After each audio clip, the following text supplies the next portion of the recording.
My name is Gabey. My body sucks. And don't worry, people get really uptight when I say that. When I say that, I don't mean to be like, I'm so ugly, give me compliments. Like, do it, but I just mean it doesn't work. Like, my eyes are, and this is a direct quote from my optometrist, so bad they can't be measured. Yeah. That's what you want from comedy, is a combo of laughs and empathetic moments. My eyes are so bad they can't be measured. My ears sound like broken speakers all the time. My lungs don't work. My stomach all the time is like, I'm gonna barf now. I'm like, no, don't. It's like, oh, yours, too bad.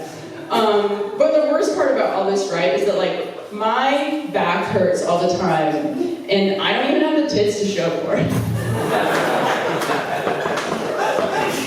You're very charming. That was like the meanest thing anyone said.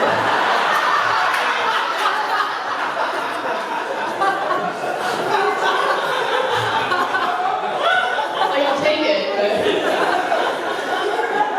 I don't even remember when I said that. I was gonna leave. They're paying me anyway. I'm really seriously, like, I'm gonna be in pain on a 32B. Up yours, God. Where's the justice? You know that debate historically about like, how can there be gods? There's famine and plague and suffering. Yeah, I'd like to add another grievance.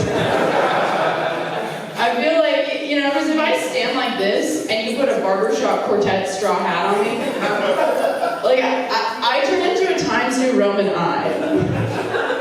You didn't think when you came out tonight you were gonna get someone describing their body get typed on it? And not even a fun one either, not like Comic Sans.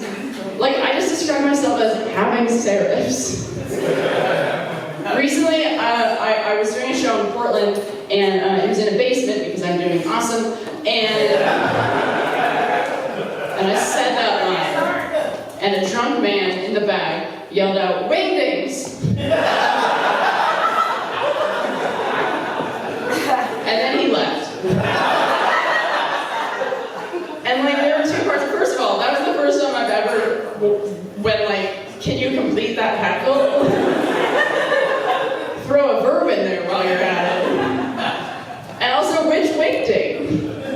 That could go either way, you know? That could be like, no, you're beautiful, or like, you're very charming. I'll never know. It will haunt me. Like, the last thought I have before I die is like, what a wingding's man. I do feel like I'm not a woman, I'm like a gal, you know? Because like a woman is like, I have a 401k, I have a mortgage, I have C-cups. I am what they call in the biz, batting 0 for 3.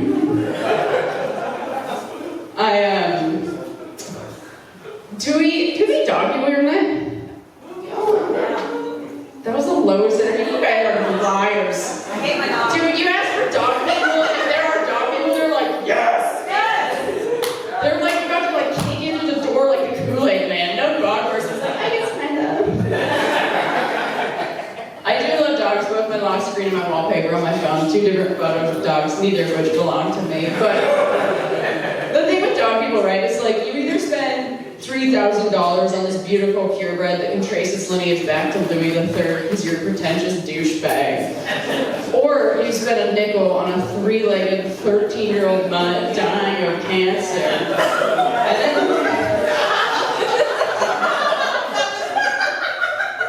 occasionally, I think I know what's going on here. Sometimes I'll say that line, and some people in the audience really relate to it.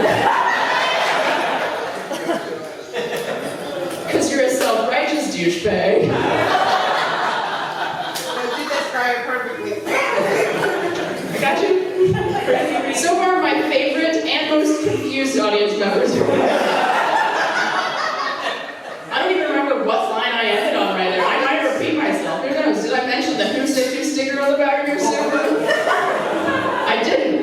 Okay, well that's a pretty defining feature.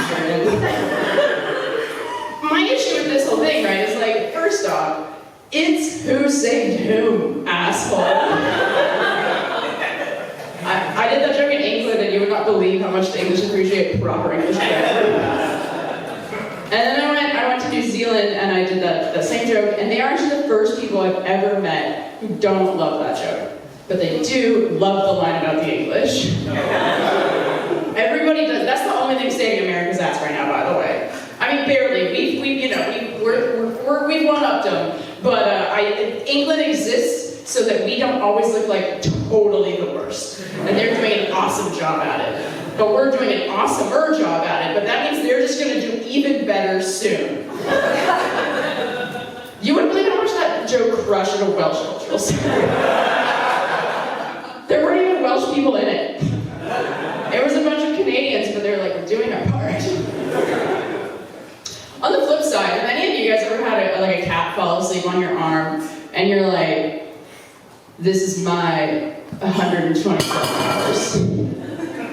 I'm gonna blame that can falling over on the tepid response to that punchline.